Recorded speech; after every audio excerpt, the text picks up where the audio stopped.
I'm Jen Taylor Skinner, and this is the Electorette. On this episode, professor and author Ruth DeFoster debunking conservative myths about gun violence. Isn't that nice? Ruth DeFoster, welcome to the podcast. Thank you for having me. I should say welcome back, actually, because you were on an earlier episode last fall. And of course, just before we scheduled this recording, there was a shooting at the Capitol Gazette. And I wanted to have you on because, of course, every time there's another shooting, the myths around the causes and solutions, they start to circulate. And it feels like the worse things are, the louder the rhetoric. So, let's walk through those. But I also want to first talk about briefly the Capitol Gazette shooting.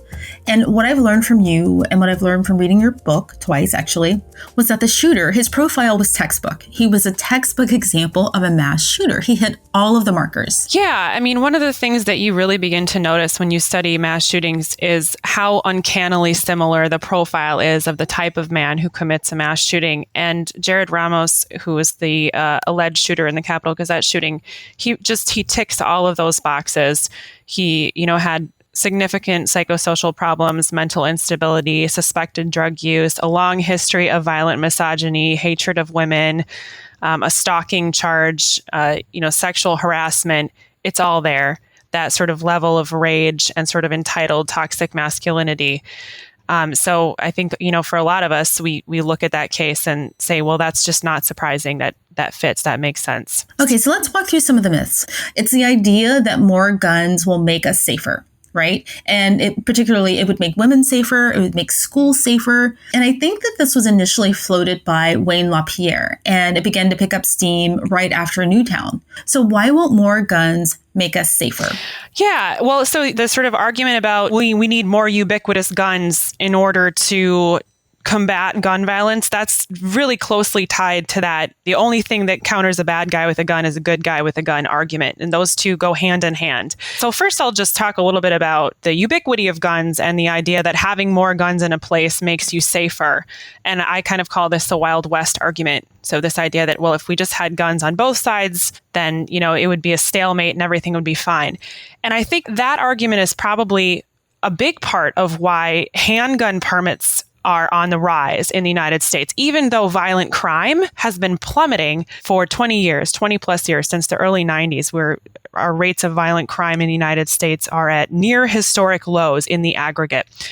But this year in 2018, 16 million Americans now have a permit to carry a handgun. And if you look at the number just 10 years ago, that's triple the number of Americans who had handgun permits in 2008. And in 1999, that number was only 2.7 million. And this is where it gets really interesting. There was a study last year that found that 3 million Americans report carrying a loaded handgun on their person every single day. And this is the American Firearms Survey. It was published in the American Journal of Public Health. And in this study, they asked these people, who overwhelmingly trended young, male, white, and lived in southern states. They asked these sort of daily handgun carriers why they chose to carry a loaded weapon every day. And 4 out of 5 of the people who carried loaded guns daily said that personal protection was the primary reason that they carried a loaded handgun. So this is that narrative, right? That in order to be safe, you need to have a gun on your person. And this is a really common assertion. It's a common belief. It's one that I hear a lot. This idea, I've even heard this from other moms who have young children, that they need to have a gun in order to protect their family or their children or their home. But the question is that true? Do the data support this assertion? And the simple answer is no. And in fact, the data paint a drastically different picture. Owning a firearm substantially increases your likelihood of harm rather than reducing it. And we now have decades of research that support this conclusion, but I'll just highlight some of the most interesting.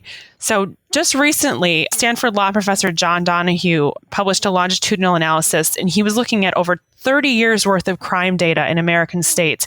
And he's looking at these states that passed what are called right to carry laws that increased the ubiquity of guns in public life and made it easier and more possible for people to carry guns on their person daily. And what he found is that the passage of these right to carry laws significantly increased violent crime in the states where they were passed. We're talking to the tune of 13 to 15% higher rates of violent crime after the passage of these laws.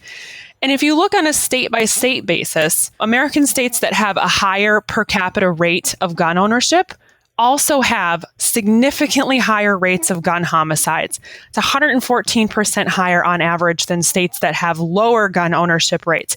And when we're talking about homicides here, we're talking about homicides of men, women, and children. Right. But there's a caveat here. It's important to note. So 2/3 of all homicide victims in the U.S., they're killed by guns. But an even larger number of gun deaths every year are suicides. So when we're thinking about that big number, we've probably all heard, right? 33,000 Americans every year are killed by guns. We can imagine that those are homicides, but actually most of the gun deaths that we experience as a country in the United States are suicides. The majority, almost 2/3, 63% of firearm-related deaths every year are suicides. We're talking about 21,000 lives a year. And there's a number of meta-analyses at this point, an enormous amount of research that has shown that having a gun in the home significantly increases the odds, not just of homicide victimization, not just of someone hurting you with the gun or somebody shooting you, but it significantly increases the odds of firearm suicide. And this relationship between having a gun in the home and potential for harm, this is particularly true for women. And I think this is important to know because one of the NRA's most common talking points and one that they've really been working on in recent years with female spokespeople is this argument that having a gun, carrying or owning firearms is touted as a way that women can protect themselves from violent crime. But there is no research to suggest that this is true. And in fact, the opposite tends to be true. Research has found that gun access in a home really significantly increases the likelihood that women in particular will be killed by guns. So 74% of all gun homicides with female victims happen in the home. And that number is only 45% for male victims. So we're talking about a stark difference. So women who are killed with guns, they're mostly being killed in their homes, as opposed to men who are not. And a study comparing women in abusive relationships who survived the relationship with those who were killed by their abuser found that 51%, over half of all women who were killed, had a gun in the house. By contrast, only 16% of women who survived lived in homes with guns. So a woman's chance of being killed by her abuser, women who are in abusive relationships, it's 5 times higher if he has access to a gun in the house. And that's not just true for women who are in abusive relationships. Women in states with higher gun ownership rates, all women, were almost 5 times more likely to be murdered by a gun than women in states with lower gun ownership rates. So this one I find particularly bothersome because the use of women to sell more guns to other women with the messaging that it will keep women safer, protect them from sexual violence, protect them in domestic abuse situations, when the exact opposite is true. It's simply unethical to ignore the data and to widely spread messaging that puts women at greater risk of death. Not just harm, but death. And when firearms are used in self-defense, they're used in less than 1% of all incidents, and you're equally likely to hurt yourself or kill yourself with the gun as you are to kill or hurt the perpetrator. Yes, I want to dig into that statistic a little bit more because I was reading about that as well. So 2/3 of homicides are by firearm, right? And I think that was in comparison. It was the same study where they compared countries with similar cultures. And so can you clarify this for me? So it's not that Americans are culturally different in relation to violence and homicide, but they are different in that we have greater access to guns. Is that what makes America's homicide rates higher than similar countries? In a word, yes, because there are plenty of other industrialized nations that have comparable rates of mental illness, anxiety, and depression. Scandinavia, for example.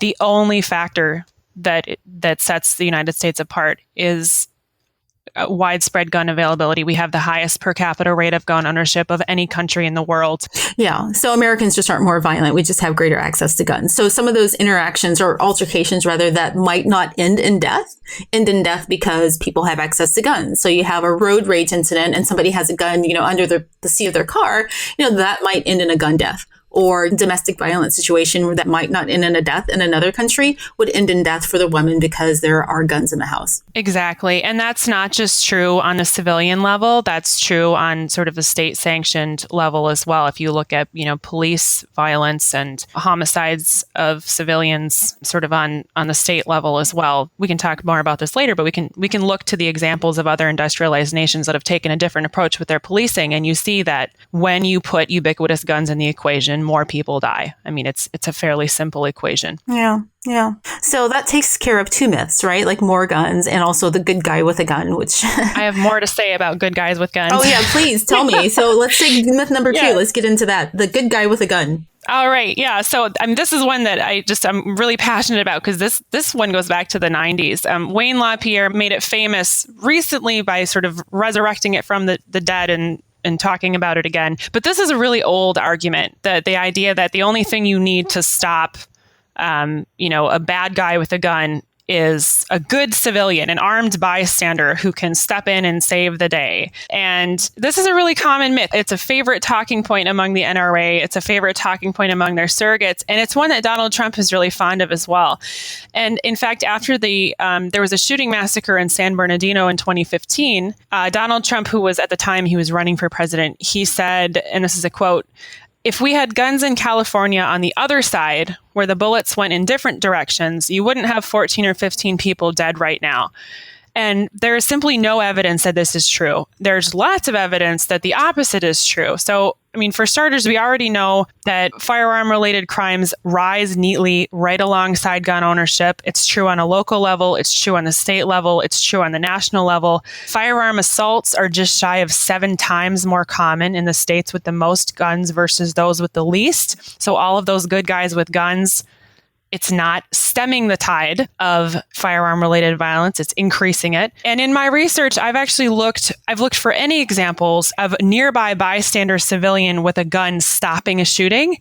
So not just a mass shooting, but like any shooting. And I've only found 8 examples in the last 30 years. So that's 8 times out of literally tens of thousands of shootings. Can you say that again? How many times in the past 30 years? 8. 8 times. Okay. 8 total. Yes. And when it comes to mass shootings, keeping in mind that there have been 101 American mass shootings since 1982, and it depends on how you define it, but this is using very, very narrow criteria. An armed civilian has never stopped a mass shooting. It's never happened. Armed, trained police officers have many times, but never an armed civilian, never a so-called good guy with a gun. And when you think about like the context of a mass shooting and what it's like to be in the midst of a mass shooting, this is not surprising, right? I mean, think about the Las Vegas shooting last year, which had happened just before we spoke last time, when a gunman opened fire from a hotel room in a casino down on a crowd of people who were more than 200 feet away from him. And he managed to shoot and kill dozens of people and shoot hundreds of people in just a few minutes. And when you think about the context of a shooting like that in the dark from a hidden window, what is the likelihood that an armed civilian could fire up and strike the shooter through the window of his room? It's non-existent, right? The odds that an armed bystander might actually be mistaken for the mass shooter, those odds are much higher. And you think about the fact that most people can't hit a target any farther than 25 yards away. And that's under ideal conditions, assuming you can see where the shots are coming from. In the chaos of a mass shooting, armed civilians, they do more harm than good, and they've never stopped a mass shooting. The NRA has also frequently repeated a claim that guns are used in self-defense 2.5 million times annually. That number is false. It is demonstrably false. Yeah, it's just wrong. For every one justifiable homicide in the United States involving a gun, that's about 250 of those a year annually nationwide. Guns are used in 32 criminal homicides. So exponentially more likely to be used to commit crimes than to stop them. And whenever I hear someone repeat that talking point, I just try to imagine if they actually thought through that scenario, like the Las Vegas shooting, right? Are they imagining these armies of armed civilians walking around and, having shootouts? I mean, it's just absurd. Or teachers, in the middle of a lesson, taking out their guns. And I can't even envision this world that they're seeing. Yeah. And I mean, if you're thinking clearly about it, of course you don't want every teacher to be armed to the teeth, right? Or every civilian in a crowded amphitheater or at a concert venue, that the odds that those guns will be used in a fight, in a domestic disagreement, that they'll be accidentally discharged, that a toddler will get their hands on them, are exponentially higher than the odds that those guns will be used to stop a mass shooting or, this bad guy with a gun. And that's what the data have been telling us for decades at this point. So the next myth, gun-free zones, that mass shooters target gun-free zones. I think it was following the Parkland shooting that Trump tweeted, "Gun-free zones are proven targets of killers." That was his tweet, actually. And, I want to emphasize the word proven because it's anything but proven, right? So tell us why. So this is another really common talking point on the right. It's one of Donald Trump's favorites, as you noted, and it's one that he really latched onto during his presidential campaign. And this argument dovetails neatly with the previous ones that we talked about, good guys with guns being needed to stop mass shootings. And I mean, it does, if you're not thinking too deeply about it, it does make a certain intuitive amount of sense, right? This idea that, of course, mass shooters target places, churches, schools, malls, where guns are not allowed, thereby ensuring that no good guys with a gun can fight back. But that's not the case. There's research done by a scholar named Louis Clarabas. He's a professor at the University of Massachusetts, and he's done a very comprehensive longitudinal analysis where he's found that in mass shootings since 1966, which is the first year that an arguably modern mass shooting took place, only 12% of these mass shootings took place in gun-free zones, and he defined those as places where civilians are not allowed to carry guns and where there are no armed personnel stationed on the property. A further 4% took place in gun-restricting zones, which he defined as places where civilians can't carry guns, but armed security is routinely present, so like military facilities, certain college campuses. But this leaves us with a vast, overwhelming majority of mass shootings that take place in venues where guns are not limited. And in these mass shootings, the majority of which take place in spaces where there are no limits on what you can carry or what type of weapon you can have on your person, we still find that armed civilians don't stop these mass shootings. And it's because of those logistical challenges, right? That when you're in the midst of someone arbitrarily shooting a number of people in a public place, it is just almost impossible for an armed bystander to stop that attack without, police or tactical weaponry and planning. And this is also an argument that's really easy to manipulate based on your ideological bent and your goals. Because, one could argue that most of public life is lived in places where guns are at least discouraged, if not outright banned, right? Schools, workplaces, coffee shops, most of the places when you leave your home and go to some shared public space, most places discourage, openly carrying weapons in those spaces. And it's for good reason, because every shred of available evidence shows that the fewer guns in a home, in a building, in a city, in a state, or a country, the lower the rates of firearm crime. Exactly. And I was just thinking about that. Like most public spaces, even if they don't definitively state it, right, and say this is a gun-free zone, they are generally gun-free.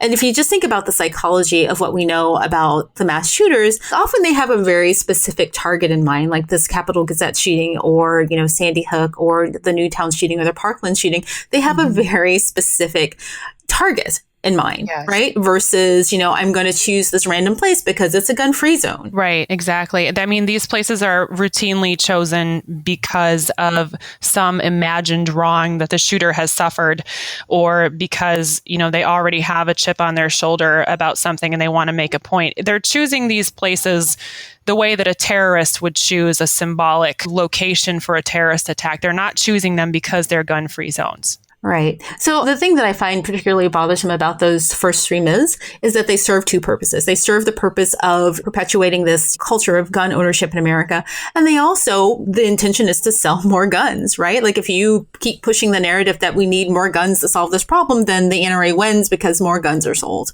Yes. And that dovetails with another talking point that the NRA has been pushing for generations now, which is that imminently at any moment, the U.S. government is coming to take your guns. And that's the impetus behind their messaging after mass shootings, the fact that gun sales spike after a mass shooting because gun owners, not all gun owners, but this small percentage who are sensitive to that sort of they're coming to take your guns messaging want to make sure that they stockpile in case weapons become illegal. Yeah, I didn't really know what to say about that. That's an interesting way to view the world.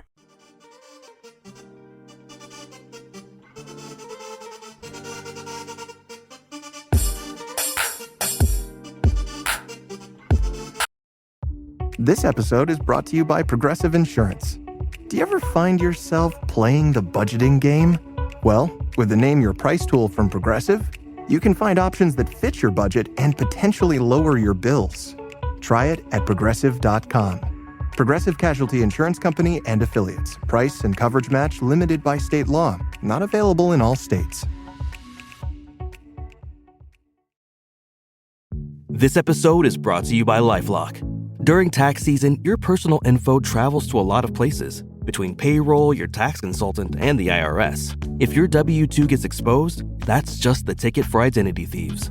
That's why LifeLock monitors millions of data points every second. If your identity is stolen, they'll fix it guaranteed or your money back. Don't let identity thieves take you for a ride. Save up to 40% your first year. Visit LifeLock.com/podcast. Terms apply.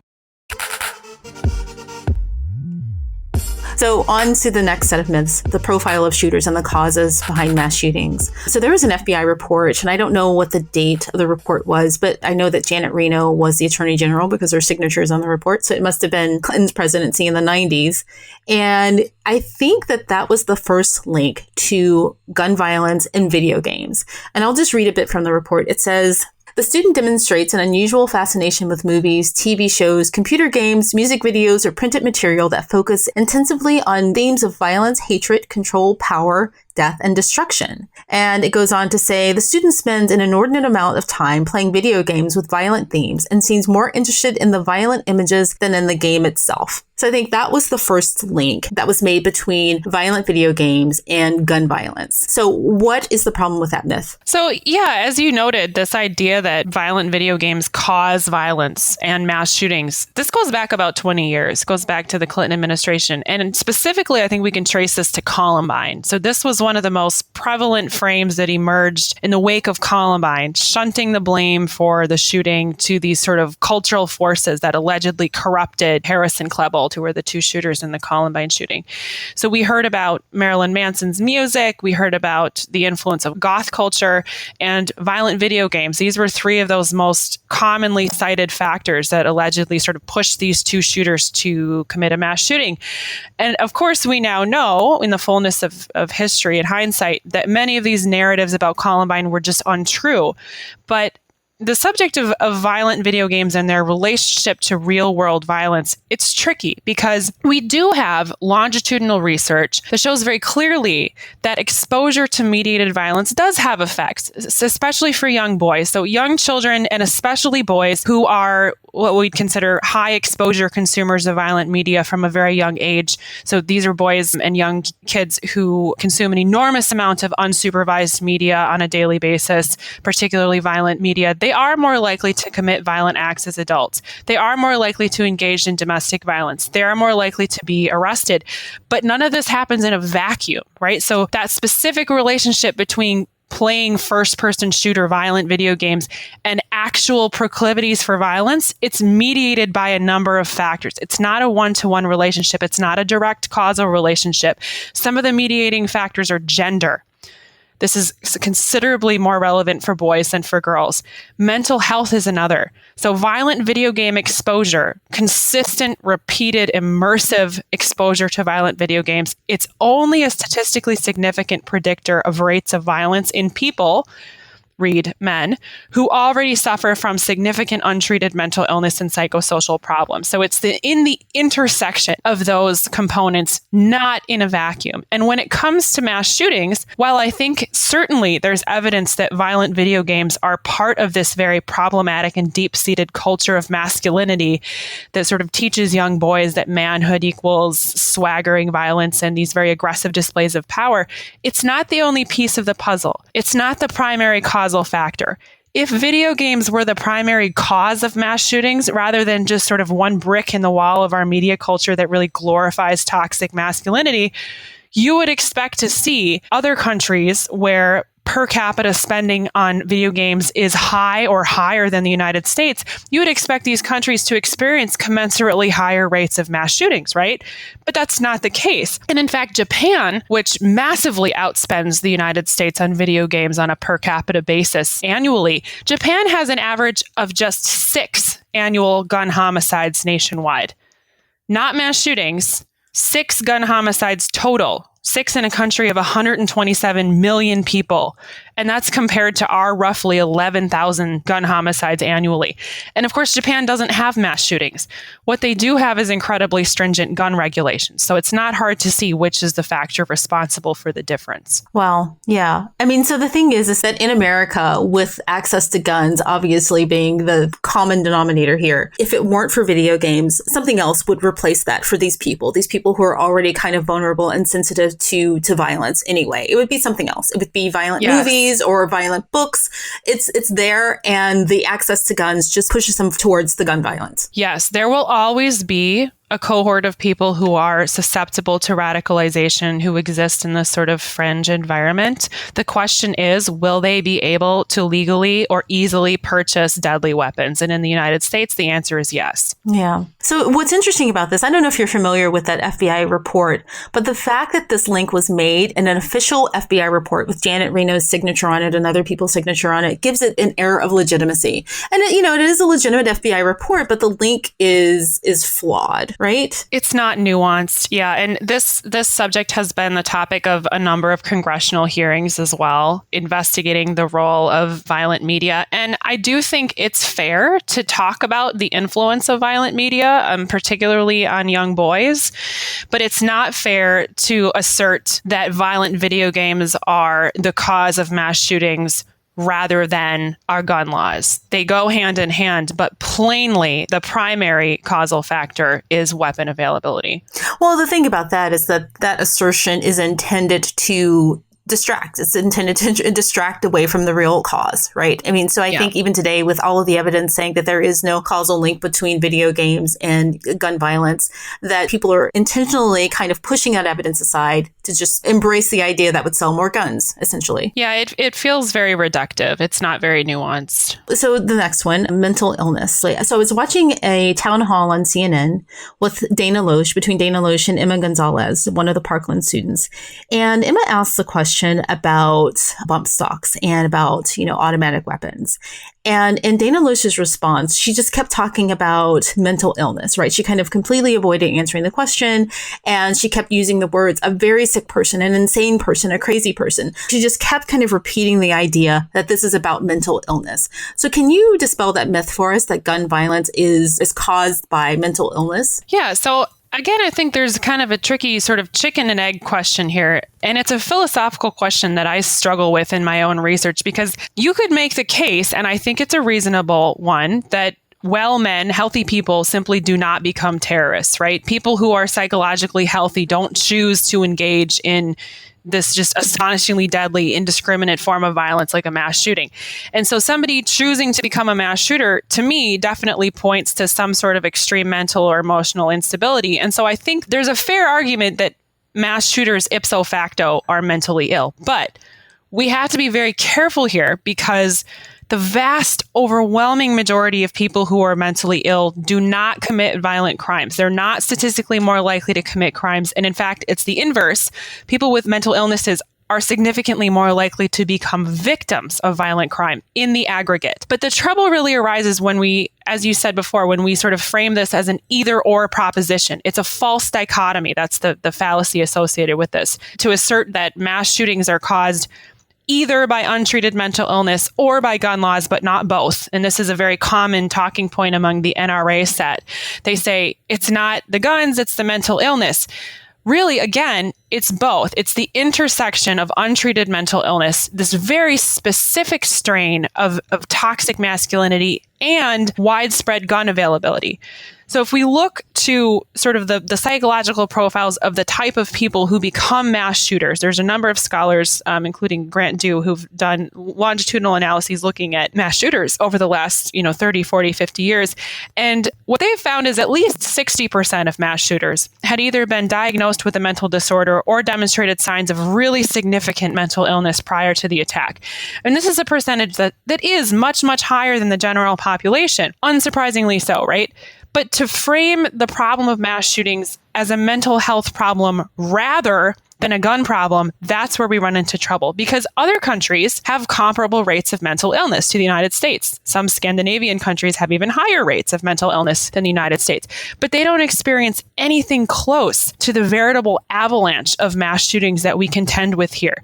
What's the factor that's different? It's our gun laws. So, if you think about just a few, pick a random mass shooter in the last 10 years. Cho Sung-Hui at Virginia Tech, who had struggled with selective mutism, stalking, and harassment, who very plainly was mentally ill. Jared Loughner in Tucson, who, clearly had no identifiable political ideology, believed in these insane conspiracy theories, just really was not in touch with reality. Omar Mateen in Orlando, Dylan Roof, Adam Lanza in Newtown. These are men who should not have been able to get their hands on weapons, right? But they did. 75% of mass shooters are able to purchase their weapons legally. And so if we're talking about a group that is this very, very small percentage of mentally ill folks who are untreated and who are intending to become violent, anyone with working eyes could have looked at some of these guys and seen they shouldn't have been able to get their hands on a weapon, but they did easily. So it's our gun laws that are broken. And another thing that I want to mention here is that women experience mental illness too, right? In nearly equal numbers to men. But we don't commit mass shootings. There have only been 3 female mass shooters in the last 30 years out of over 100 shootings. So part of this could be because women are more likely to be diagnosed with anxiety or depression. Men tend towards substance abuse or antisocial disorders. So another way of thinking about this is that women tend to internalize their illness while men in the aggregate externalize their illness. But like video games, mental illness and access to mental health resources, it's certainly part of the cultural problem that has sort of led us to this point in history, but it is not the primary causal factor. The primary causal factor is our clinically insane gun laws. So let's talk about Columbine, actually. So I think that's where the narrative around bullying started, right? The infamous trench coat mafia. They kind of romanticize the idea of the avenged nerd. So why is the myth about bullying being the cause of mass shootings not true? Yeah, this is one that I really feel this one very personally and viscerally because my oldest son is in middle school, and he participated in some of the walkouts at the Parkland shooting. And then after these walkouts started happening, after these students started walking out of their schools and saying, please don't murder us while we're at school, right? They're very peaceful demonstrations. There's this talking point that emerged after Parkland when these children began to walk out of schools to protest gun violence, circulating, all this rhetoric that criticize kids for this kind of peaceful demonstration. And the message that I kept seeing is that kids should walk up, not walk out. That was the meme, right? To prevent gun violence by just being nice to everyone. And I think that's not only misguided, but it's actually dangerous.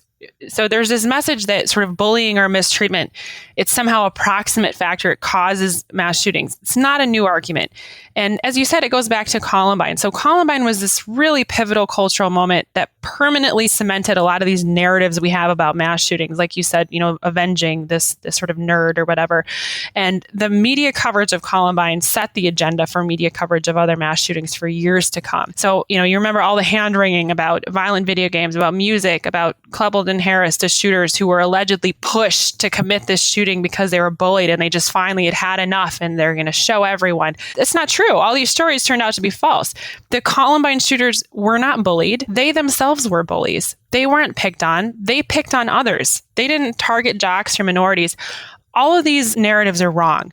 But Columbine was just this hugely influential cultural event, and we internalized all these narratives, and we still see this emerge after every mass shooting, or at least mass shootings that involve white or cultural in-group shooters. We look for outside factors that made them snap. We look for outside explanations because we think of them as being innately reasonable and think, well, something must have made them do it, right? As if choosing to indiscriminately murder dozens of people is just a natural symptom of being bullied or being spurned by women. Of course it's not. These are not normal, healthy young men who just had a bad day, right? The road to mass murder is long, it's well marked, and it's well planned. And in every case I've ever studied, every mass shooting I've ever written about, the people around the mass shooter saw it coming. It wasn't a surprise. And so I think that telling children that they should resolve the epidemic of American gun violence by just being nicer and being quiet and staying in their seats, I actually find that offensive. I think it's absurd. Preventing mass murder is not accomplished by lecturing kids to be nicer. It's not as if they brought their murders upon themselves by being mean to a mass shooter. And of course, you should be kind to others, but this one is just a red herring. Bullying does not cause mass shootings. Right. Yeah, you're right. That's really bothersome too, to put the onus on children and put that burden on children, right? Yeah. So Stephen Paddock and the idea of snapping. So Stephen Paddock in Las Vegas, when they interviewed his brother said he was just a guy. Something happened. He snapped or something, right? So this idea that shooters just snap, right? Why is that a myth? Yeah, this is another explanation. It sounds intuitive. And that's partly based on our media diet. As you noted, there's a TV show called Snapped, and we think about, well, I'm just going to, this is something that's deeply ingrained in our cultural environment, but it's wrong. Mass shooters don't snap. They don't make a knee-jerk decision to commit a mass shooting. Mass shootings require a lot of planning. They plan carefully and methodically, often months or years in advance. And the men who commit mass shootings, they very predictably and systematically move down a road toward violence. There is a playbook. It is eerily identical in almost every case. They have long histories of domestic violence and mistreatment of women. The Capitol Gazette shooting suspect just a couple days ago, Jared Ramos, we now know had a long history of violent misogyny, harassment of women. This is not surprising. Mass shooters almost all fit this very depressingly predictable profile. They are male, they're isolated, they often have comorbid substance abuse issues that combine with psychosocial problems, gun availability, that's the important one, and cultural scripts to provide this deeply disturbing avenue for establishing what they see as their power that they've been denied and their importance. They feel unheard, right? So it's about power and dominance and rage. It's not about being bullied. It's not about snapping. Mass shooters are bullies. They are terrorists, right? They intend to inflict pain and fear and death. And any woman who's ever been stalked by a man that she wasn't interested in, and that's most women, I suspect, knows this personality type. There's this very particular type of entitlement at play here, this entitlement to women's bodies, this entitlement to whatever they want. And when they feel they've been denied what they deserve, they plan to hurt others, especially women. That's what this is about. It's not about snapping. What is it about these shooters that gives people the impression that they were just quiet, nice people, when there's often a record of there not being actually just quiet, nice people? For instance, in cases where they've stalked or harassed women, what is it about this profile that gives people the impression that they were just quiet citizens? Well, this is really, this is a function of toxic masculinity and the sort of patriarchal culture that we live in, which is that men sort of get the benefit of the doubt. And there's a lot of this very invisible, violent misogyny lurking in the wings or just below the surface. And that, any woman can tell you, ask any woman, have you ever been followed home? And almost every woman will tell you yes. And I think a lot of men would be surprised by that. But just the ubiquity of this sort of toxic, masculine, violent, misogynistic rhetoric that's everywhere. It's really easy for some of these young men who are already on the cusp, who are already in the fringes, who are sort of susceptible to radicalization to buy into this because it feels like an avenue for them to gain power or to be taken seriously or to be respected. And I think women are not surprised by this because we see this every day. But it is surprising often to, the men who knew some of these mass shooters who look at them and say, well, he was just a quiet guy. He just lived next door, because they don't see that undercurrent that we see. They don't see the mistreatment and the harassment. A lot of times because the kind of men who mistreat and harass women, they hide it from other men. Yeah. I think that kind of speaks to one of the factors or one of the parts of the profile is that they're kind of isolated. They aren't possibly, the outgoing types. They aren't out socializing and they aren't playing tag football with the guys down the street. They're isolated and they're, behind their computers harassing some woman. Right? Yes. Yep. Absolutely. And that profile is the same whether we're talking about a mass shooter like Jared Ramos or whether we're talking about the kinds of young men who join ISIL. It's the same personality. It's the same profile. It's, young men who are isolated, who have an enormous amount of time to sort of radicalize on their own, who are already existing in this sort of fringe, area of the internet or of public life, and who already have these fairly extremist ideas that are being nurtured and sort of growing in isolation. So the last myth, that we don't need new laws, we just have to enforce the laws that we have. Okay, yeah, that's problematic because unfortunately, the laws we have are incredibly lax overall. Even cities and states that are held up as having really strict gun laws, they really don't. So, for example, one talking point that we often hear is Chicago, right? The NRA, the Trump administration, they love to pivot to Chicago when they're trying to make the case that stricter gun laws don't work. They say, what about Chicago? Chicago has some of the most strict gun laws in the nation, and they still have, of course, a significant problem with gun violence. But Chicago really doesn't have strict gun laws. They used to be somewhat stricter. They used to have a handgun ban, but that was struck down 10 years ago. They used to have a registry program that ended in 2013. Here's what Illinois does mandate: licenses and waiting periods. That's not strict. That's not even a bare minimum. Illinois' gun laws are only strict in any sense of the term in comparison to the states around it, which have some of the most lax gun laws in the nation. And right, Chicago's not a walled city, right? You can drive out of the city and come back in if you want. And if you want to bring a gun into the city, you don't have to, and you don't want to abide by a license or a waiting period, just drive 25 minutes into Indiana and drive back. It's that simple. And on a national level, we have some of the weakest gun laws of any major industrialized nation. And right alongside it, we have rates of gun crimes that average about 20 times that of any other industrialized nation. The biggest issue with our gun laws as they're written today is that as many as 40% of all gun sales involve private sellers. And these gun sales don't require background checks. This is the private sale or the gun show loophole is what it's called. And there's a recent survey that found that almost half of prison inmates who used guns in their crimes said they'd gotten their guns this way through that private sale loophole. So at a gun show or any other sale that's deemed private parties, they're not legally required by federal law to ask for identification, to complete any forms, to keep any sales records, as long as the sale doesn't cross state lines. There's a handful of states that require background checks for private sales, but most don't. And this is a loophole so big, you could drive a tank through it.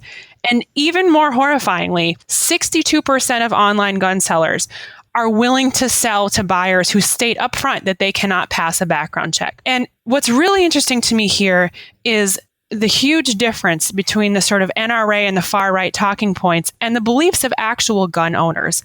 80% of gun owners support closing this loophole. I think it's 69% of gun owners, of NRA member gun owners, support instituting universal background checks for gun sales. These are common sense regulations that most gun owners support. But NRA leadership and politicians who take NRA money, they don't support closing this loophole. So the fact is, it's far too easy to legally purchase a gun in the United States. So the laws we have really are not enough. How have other countries solved this, right? Like, for instance, the loophole of, buying a gun online. How do other countries fare when trying to close those loopholes? So I can't speak specifically to online sales because I am not sure about that part of the law.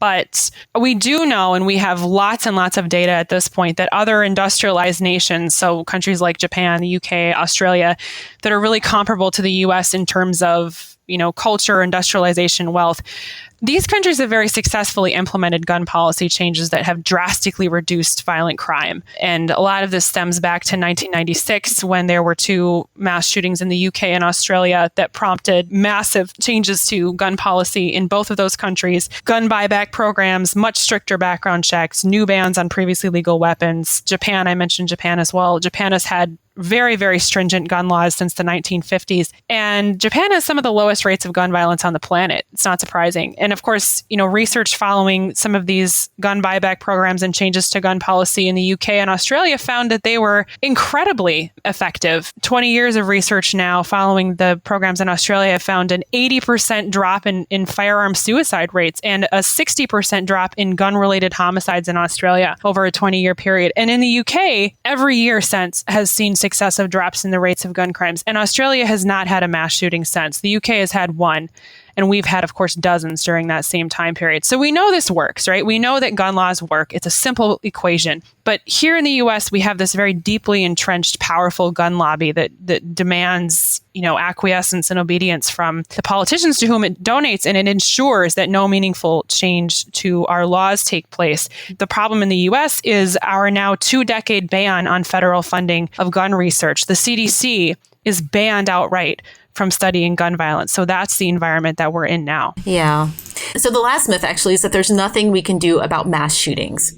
Yeah. And that's perhaps one of the most maddening talking points that the NRA and the really far right push after a mass shooting. And it's something that gun owners know to be false, right? We know that gun owners support these changes to legislation. They're reasonable.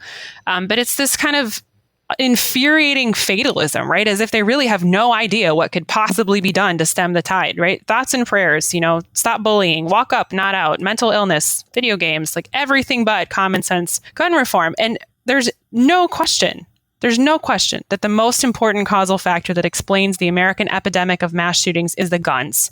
It's always been the guns. decades of peer-reviewed research that demonstrate this again and again, right? The US has the highest per capita rate of gun ownership of any country in the world. We're awash in weapons. We have almost one gun for every man, woman, and child in the United States. It's just this dizzying arsenal. So, of course, we are the only country where mass shootings occur with this kind of awful regularity. That is not surprising.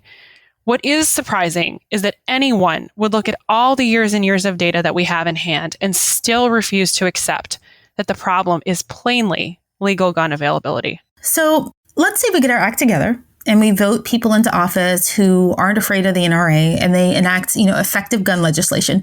What does that look like for us? One thing that I think is really integral to the conversation about sort of what 21st century disarmament might look like, and that's such a tricky question because of the influence of the gun lobby and because of the Second Amendment and how that balances with the other amendments, the 4th and the 14th, the due process clause and so forth, is that we have to look not just at sort of common sense gun reform among citizens, but I think we also realistically, we have to think about what disarmament might look like for our police forces. And I know that's a sort of a third rail issue that's very controversial, but our police they're armed to the teeth with military weaponry and they're very quick, to use those weapons. And of course, part of that is that they're patrolling different societies from places like the UK or Australia, where most of the citizenry are not armed.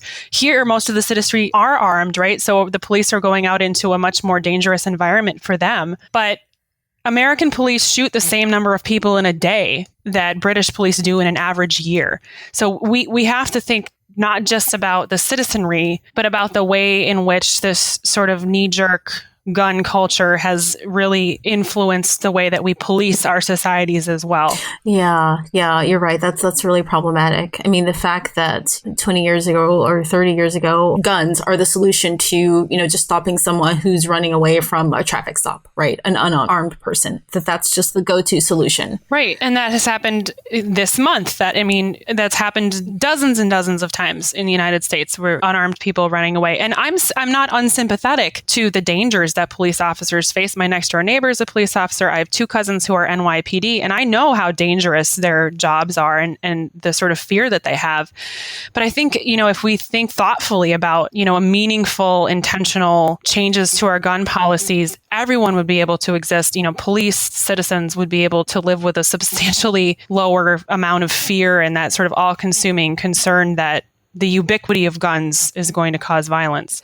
But it's just not even a rational response. When you think about it, someone's running away from you. Oh, totally. and you're using a gun to stop them from running? Right. No, that's just a function of power and corruption and feeling as though they sort of have to get the last word. And that's obviously incredibly wrong. Yeah. There was just a case in Chicago. Oh, right. Antoine Rose, right. Antoine Rose. That's the most recent case. Yeah, and he was just 17, I think. Yeah, and that really is terrifying to any mother of a son, especially mothers of Black sons. Yeah. We both of us have sons who look like Antoine Rose, and I am terrified that, one day he'll upset the wrong person, and that's why we have that conversation all the time about being deferential and polite and always showing your hands and not moving quickly. And we shouldn't have to have those conversations with our sons. Yeah, that's why this topic keeps me awake at night.